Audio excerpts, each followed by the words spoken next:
you tell me how you feel about Ataturk?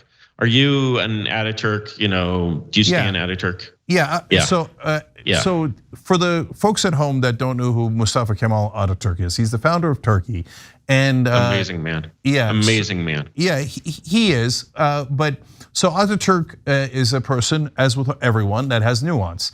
So he was a brilliant military leader. He is studied at West Point. Turkey at the time was the former Ottoman Empire, was occupied by 6 different nations, and Ataturk beat them all back and beat the Greeks as well. So then he gained the trust of the Turkish nation, and then he transitioned Turkey into a secular democracy. In the transition, he did some things that were authoritarian, and I assume that's like changed the alphabet. He changed the goddamn alphabet. He's like, hey Turks, you know how to read? No, you don't.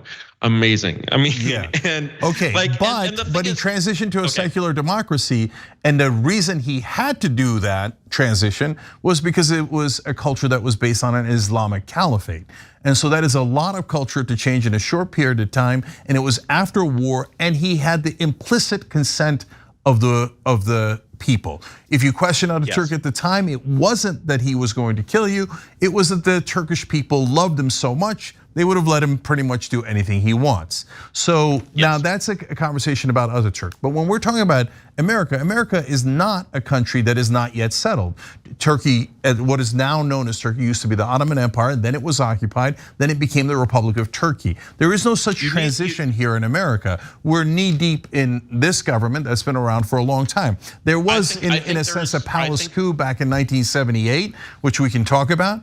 But I can get to a transition without a monarch. But when you say monarch, Curtis, the number one question I have is, of course, another word for that is dictator. How would you know whether the monarch or the dictator is going to listen to you or to anyone else? Why couldn't he just then say, oh, thank you for all the power, I'll take it all for myself? And by the way, Curtis, you've got all these annoying ideas that people rally around. I don't want people rallying around you, I want them rallying around me. And he kills you and he moves on. He's a monarch, he can do anything he wants.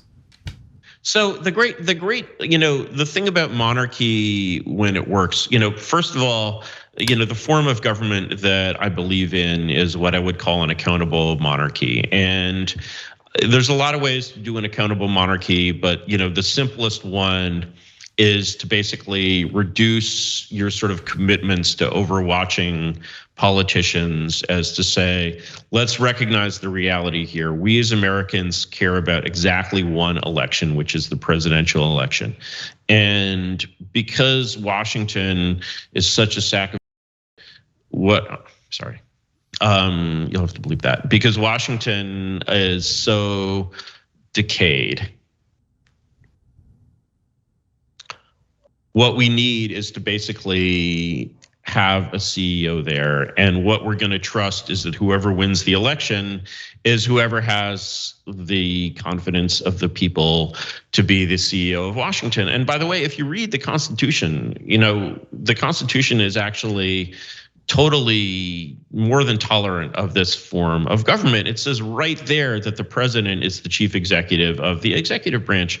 And yet, as we use the word, and they meant the word chief executive as we use it in the private sector, and the president doesn't matter if he's a Republican or a Democrat, he doesn't have 1/1000th of a control of the so-called executive branch that a private sector CEO has. Okay, it's really controlled by Congress. And so what you're basically saying is, I'm saying, okay, make sure you have a system where the people still evaluate the president's work every 4 years, make him accountable to the voters, and just put him in charge of the goddamn government. Isn't that a democracy? I thought you were arguing against. Yeah, it is. It's a democracy in which democracy puts forward a monarch rather than putting forward policies. And most people think of a democracy in terms of voting on policies. I understand. But in those 4 years, then, if he is truly a monarch and he's unaccountable, again, he could execute anyone he likes. He could end the elections. He could do anything he wants. He sure could. And so he sure could. And of course, ending the elections is, I mean, the Supreme Court could end elections tomorrow, right? They have the same level of absolute power. Granted, they're 9 people rather than 1, but they have been acting a little erratic lately. They could cancel the election. They could say, hey, Donald Trump is still president, right? They have that sovereignty, and they could pin down that decision, and he could walk into the frickin' White House. That is not going to happen. And so what you're looking at when you look at a monarchy is you're looking at a situation in which essentially the goals of the monarch are aligned with the goals of the public. And do you have to be lucky in picking that first monarch? To some extent, you do. You gotta get lucky. That's your best. Get it right. Okay, I'm being serious. Really, you think yes. Your best plan is, let's hope we pick the right dictator and get lucky? Absolutely. I think that's better than what we have now.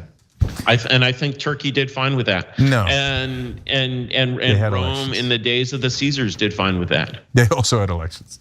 Okay, so yeah. Right. So Curtis, and they ended. Look, this is nuts. And so this is why I'm worried that Thiel with his billions of dollars and Masters and Vance are listening to these kind of ideas. I get your frustration with the cathedral. I think that if you had to categorize, let me stop you right there, because if you had to categorize the way in which most people, I totally respect. You're like, okay, this sounds nuts to me, right? I completely respect it. It's wonderful. I'm sure it's true of most of your audience. That's fine. What we believe probably sounded pretty nuts 200 years ago as well. But if you had to go and say, how do sort of all of these people agree or disagree with me? I would say actually that they're kind of just like you. They sort of see the critique and they think the critique has resonance. None of the solutions that I'm talking about are like remotely practical in the world that we exist in. And I'll give you an example. Axios was just talking about a plan to do this Schedule F thing in the so-called next, Trump administration. And it's like inconceivably radical by the standards of Washington. It would cause like huge chaos and warfare all across these agencies. And from my perspective, it's like completely useless and it wouldn't work at all. So, if these people, if you think these people are following my advice or my lead or taking my directions, like you're like very, very wrong about that. And hopefully that, will like ease some of your fears. No, but I see Steve Bannon and he talks about exactly this. I don't know. I've never, somebody made up this story that I know Steve Bannon and and I've never met or interacted with Steve Bannon in any way, shape, or form. Okay, that's fair.